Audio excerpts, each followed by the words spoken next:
नमस्कार दोस्तों, आज इस वीडियो के अंदर एक इंपॉर्टेंट जानकारी लेकर मैं आपके सामने आया हूं। रिसेंटली अभी इलाहाबाद हाईकोर्ट के सामने एक बहुत यूनिक मामला सामने आया है। जैसे कि आपको पता होना चाहिए कि अगर कोई भी व्यक्ति के ऊपर अपराध होता है, यानी कि अगर कोई विक्टिम होता है तो उसके ऊपर अगर अपराध हुआ है और बहुत संगीन अपराध यानी कि कॉग्निजेबल अपराध अगर हुआ है तो वो व्यक्ति कहां जाएगा? वो व्यक्ति पुलिस स्टेशन के अंदर जाएगा एफआईआर दर्ज करवाने के लिए। अगर पुलिस वाले एफआईआर दर्ज नहीं करते हैं देन उस व्यक्ति के पास अगला कदम क्या होता है? एसपी साहब के पास वो अपनी रिटर्न कंप्लेंट फाइल करेगा। अगर एसपी साहब कोई डिसीजन लेते हैं तो वेल एंड गुड, नहीं लेते हैं तो उस व्यक्ति के पास अपना अगला कदम होता है मैजिस्ट्रेट के पास अपना कंप्लेंट फाइल करने का under section number 156 clause 3 of CrPC या फिर सेक्शन 175 ऑफ बीएनएसएस के तहत नए कानून के हिसाब से। अब मैजिस्ट्रेट साहब के पास भी जब कंप्लेंट दायर करी जाती है तो मैजिस्ट्रेट साहब के पास भी दो रास्ते होते हैं। या तो मैजिस्ट्रेट साहब पुलिस वालों को ऑर्डर करेंगे कि आप एफआईआर दर्ज करिए, या तो मैजिस्ट्रेट साहब ऑर्डर करेंगे कि ठीक है, ये पर्टिकुलर मामले के अंदर पुलिस को बीच में लाना ठीक नहीं होगा, मैं ही इस केस को डील करता हूं।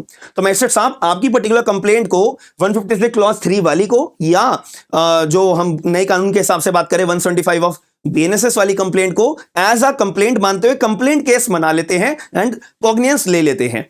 तो अब ये कंप्लेंट केस बन जाता है। अब ये दो रास्ते होते हैं मैजिस्ट्रेट के पास, इसके अलावा और कोई कानून के अंदर रास्ता नहीं मेंशन करा हुआ है। अब यहां पे बात करी जाए, जब यहां पे 156 क्लॉज 3 ठीक है, जब मामला दर्ज हो जाता है तो उस केस में रिसेंटली क्या हुआ था कि एक लड़की थी जो कि विक्टिम थी। इस लड़की के साथ में सेक्सुअल असॉल्ट का अपराध हुआ था, ऐसा लड़की ने एलिगेशन लगाए थे। मान लेते किसने करा है सेक्सुअल असॉल्ट? ए नाम के व्यक्ति ने करा है। तो लड़की ने ए नाम के व्यक्ति के खिलाफ अपने एलिगेशंस लगाए हैं। अब पुलिस के पास गई थी, पुलिस वालों ने कोई मामला दर्ज नहीं करा है। फिर वही मैंने आपको प्रोसेस बताया, तो लड़की ने डायरेक्ट मैजिस्ट्रेट के पास अपनी कंप्लेंट फाइल करी अंडर सेक्शन 156 क्लॉज 3 सीआरपीसी के अंदर और नए कानून के हिसाब से 175 बीएनएस के तहत। इतनी बात क्लियर हो जाती है। अब मैजिस्ट्रेट को अपने पास दो कदम होते हैं, या तो पुलिस को एफआईआर दर्ज करने के लिए बोलेंगे या खुद कॉग्निजेंस ले लेंगे। पर मैजिस्ट्रेट साहब ने एक नया तरीका अपनाया जो कि इलाहाबाद हाईकोर्ट ने बहुत डांट लगाई है कि ऐसा कभी किया ही नहीं जा सकता है। बट मैजिस्ट्रेट साहब ने क्या करा? मैजिस्ट्रेट साहब ने पुलिस को ऑर्डर तो करा, लेकिन पुलिस को ऑर्डर किस चीज के लिए करा? प्रिलिमिनरी इंक्वायरी करने के लिए, यानी कि प्रिलिमिनरी इन्वेस्टिगेशन करने के लिए। अब यहां पे सवाल उठता है कि भैया इतना संगीन अपराध हुआ है सेक्सुअल असॉल्ट का लड़की के ऊपर और उसमें प्रिलिमिनरी इन्वेस्टिगेशन। अब ये प्रिलिमिनरी इन्वेस्टिगेशन कब करी जाती है? जैसे कि मान लेते हैं पुलिस वाले बैठे हुए हैं पुलिस थाने के अंदर, पुलिस वालों को एक फोन आता है, ऑफिसर एक मर्डर हो गया है, ठीक है। तो अब पुलिस वाले केवल इस इतनी इंफॉर्मेशन के आधार पे ऑटोमेटिक एफआईआर दर्ज कर लेंगे? अगर आगे चल के पुलिस वाले मर्डर स्पॉट पे पहुंचे, उन्हें दिखा भैया कुछ हो ही नहीं रहा है, या तो मेला लगा हुआ है या तो सब धूमधाम से नाच रहे हैं, तो ऐसे केस में पुलिस वालों को एफआईआर दर्ज करने का उल्टा एक गलत इंपैक्ट पड़ेगा कि पुलिस वालों ने बैठे बिठाए यूं ही एफआईआर दर्ज कर ली है, बिना कोई छानबीन करे एफआईआर दर्ज कर लिए, यही माना जाएगा ना। तो इससे बेहतर एक सही तरीका क्या होना चाहिए कि जब पुलिस वालों को कोई कॉग्निजेबल ऑफेंस की इंफॉर्मेशन मिलती है तो पहले पुलिस वाले जो है पूरा पुख्ता सबूत इकट्ठे करें, ये जांचे कि एक्चुअल में अपराध हुआ भी है या नहीं भी हुआ, कोई मजाक तो नहीं कर रहा है, कोई पुलिस वालों को पागल तो नहीं बना रहा है, झूठी इंफॉर्मेशन तो नहीं दे रहा है कि पुलिस वाले एफआईआर दर्ज कर लें और बाद में पता लगा जी इंफॉर्मेशन ही झूठी है। क्योंकि एक बार एफआईआर दर्ज हो जाती है ना तो उसको कभी भी खत्म नहीं कर सकते, ऐसे कागज से फाड़ कर डस्टबिन में नहीं डाल सकते, एफआईआर की कॉपी को जला नहीं सकते, क्योंकि वो सरकारी रिकॉर्ड बन जाता है, पब्लिक रिकॉर्ड बन जाता है। तो इसीलिए एफआईआर एक बार दर्ज हो जाने का मतलब इसका कोई रास्ता नहीं है, अभी एफआईआर दर्ज हो गई है तो हो गई है, इसको हम कभी भी खत्म नहीं कर सकते। बस एक ही रास्ता होता है, हाईकोर्ट के पास अपना पिटीशन फाइल होती है 482 सीआरपीसी के तहत, हाईकोर्ट ही पर्टिकुलर दर्ज करी हुई एफआईआर को क्वैश कर सकते हैं और कोई रास्ता नहीं है, इतनी सी बात है। तो इसलिए मैजिस्ट्रेट ने पुलिस को बोला प्रिलिमिनरी इन्वेस्टिगेशन करिए। अब प्रिलिमिनरी इन्वेस्टिगेशन का मतलब क्या होता है कि अभी एफआईआर दर्ज ना करके अभी एक प्रिलिमिनरी इन्वेस्टिगेशन करो और मेरे पास एक रिपोर्ट तैयार करो और ये रिपोर्ट तैयार करके मेरे पास लेकर आ जाओ, ठीक है जी। तो यही हुआ, पुलिस वालों ने प्रिलिमिनरी इन्वेस्टिगेशन करी और वो कितनी करी कितनी नहीं करी आप अच्छे से जानते होंगे। तो रिपोर्ट तैयार करी और रिपोर्ट में क्या लिखा जी भैया कोई ऑफेंस नहीं बनता है, यानी एक्यूज के फेवर में रिपोर्ट तैयार करी और रिपोर्ट तैयार करने के बाद में बस अपना मैजिस्ट्रेट को सबमिट कर दी। मैजिस्ट्रेट ने कहा कि देखो भैया पुलिस वालों ने तो रिपोर्ट भेजी है कि आपके साथ तो कोई अपराध नहीं हुआ, लड़की जी आपके ऊपर तो कोई अपराध ए नाम के व्यक्ति ने कोई अपराध आपके ऊपर करा हुआ ही नहीं है, तो इसीलिए हम आपकी पर्टिकुलर 156 क्लॉज 3 की एप्लीकेशन को रिजेक्ट करते हैं। अब जैसे ही एप्लीकेशन रिजेक्ट हुई, लड़की के पास अपील फाइल करने का अधिकार था, तो लड़की गई इलाहाबाद हाईकोर्ट के अंदर और इलाहाबाद हाईकोर्ट से गुहार लगाई है कि जज साहब मेरी पूरी बात सुने बगैर मैजिस्ट्रेट ने बस केवल प्रिलिमिनरी का ऑर्डर कर दिया और प्रिलिमिनरी ऑर्डर में पुलिस वालों ने एक्यूज के फेवर में रिपोर्ट बनाई और मैजिस्ट्रेट ने मेरी पर्टिकुलर एप्लीकेशन को रिजेक्ट कर दिया है। ये कहां का इंसाफ है? अब ऐसे केस में मेरे साथ सेक्सुअल असॉल्ट का अपराध हुआ है। सेक्सुअल असॉल्ट का हमारे को डेफिनेशन अगर हमें देखना है कहां पे पनिशमेंट मिलती है, कहां डिफाइन है, तो अगर आप section number 354 capital A IPC पढ़ोगे वहां से आपको पता लग जाएगा। नए कानून के हिसाब से सेक्शन नंबर 75 बीएनएस भारतीय न्याय संहिता के अंदर आप चेक करोगे, आपको वहां से ये सेक्सुअल असॉल्ट के अपराधों के बारे में पता लगना शुरू हो जाएगा। सेक्सुअल हैरेसमेंट होता है, वॉयरिज्म होता है, डिसरोब होता है, स्टॉकिंग होता है, रेप के अपराध होते हैं, बहुत सारे ऑफेंसेस होते हैं। ठीक है जी। तो लड़की गई अपना इलाहाबाद हाईकोर्ट के अंदर, तो इलाहाबाद हाईकोर्ट ने सारी बातों को ध्यान में रखते हुए अपनी एक स्टेटमेंट दी है कि जो मैजिस्ट्रेट के द्वारा ऑर्डर पास करा गया है वो लॉफुल नहीं है।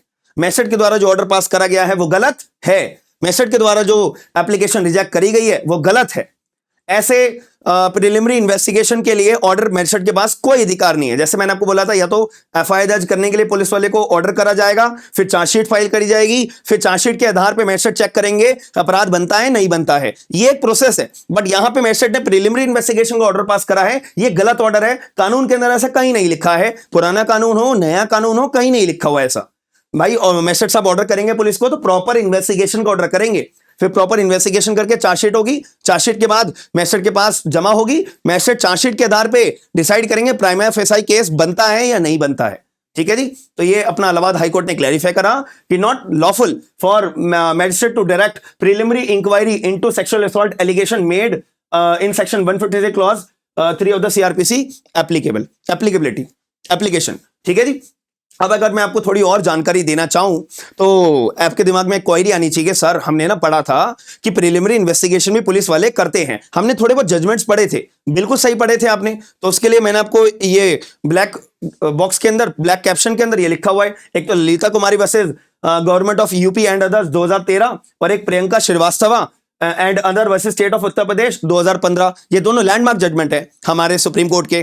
तो इन जजमेंट्स में बोला गया था सुप्रीम कोर्ट ऑफ इंडिया ने कि अगर पुलिस वालों को प्रिलिमिनरी इंक्वायरी करनी है ना तो वो कर सकती है। एफआईआर भी दर्ज मत करो, पहले प्रिलिमिनरी इंक्वायरी करो। लेकिन किन मुद्दों में? सिर्फ और सिर्फ उन मुद्दों में जो अपने मैट्रिमोनियल वाले डिस्प्यूट होते हैं, जैसे मियां बीवी के बीच में कोई डिस्प्यूट है, ठीक है, लड़की वाइफ चली गई है हस्बैंड के ऊपर एलिगेशन लगाने के लिए, तो ये बेहतर तरीका होगा ना कि पहले प्रिलिमिनरी इंक्वायरी कर ली जाए, फिर देखा जाए कि एक्चुअल में अपराध बनता है नहीं बनता है।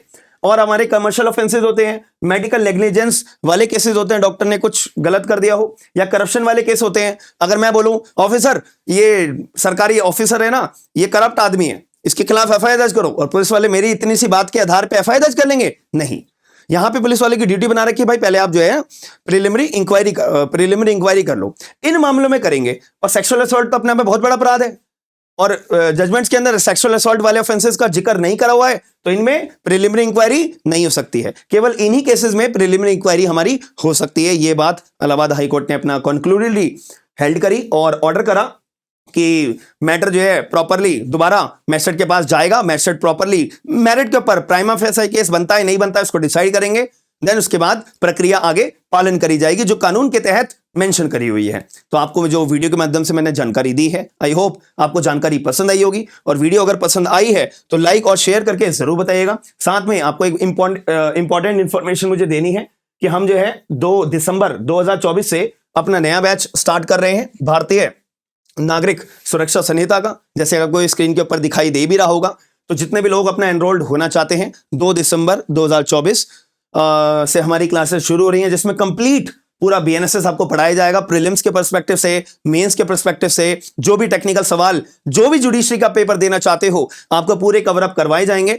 और क्लासेस डेली हुआ करेंगी, हिंदी इंग्लिश दोनों लैंग्वेजेस में। और कूपन कोड भी है और 45% मैक्सिमम आपको डिस्काउंट, बहुत अच्छा डिस्काउंट आपको अवेलेबल हो जाएगा। तो 2 दिसंबर 2024 से पहले अगर आप एनरोल्ड होना चाहते हो तो बेस्ट मौका है। डिस्क्रिप्शन बॉक्स के अंदर लिंक अवेलेबल है, आप लोग ज्वाइन हो सकते हो। बाकी अगर वीडियो पसंद आई है तो लाइक शेयर सब्सक्राइब जरूर करेगा और जजमेंट ऑफिशियल हमारे टेलीग्राम पे ही मिला करेंगे। हम मिलते हैं नेक्स्ट वीडियो में। थैंक यू, धन्यवाद।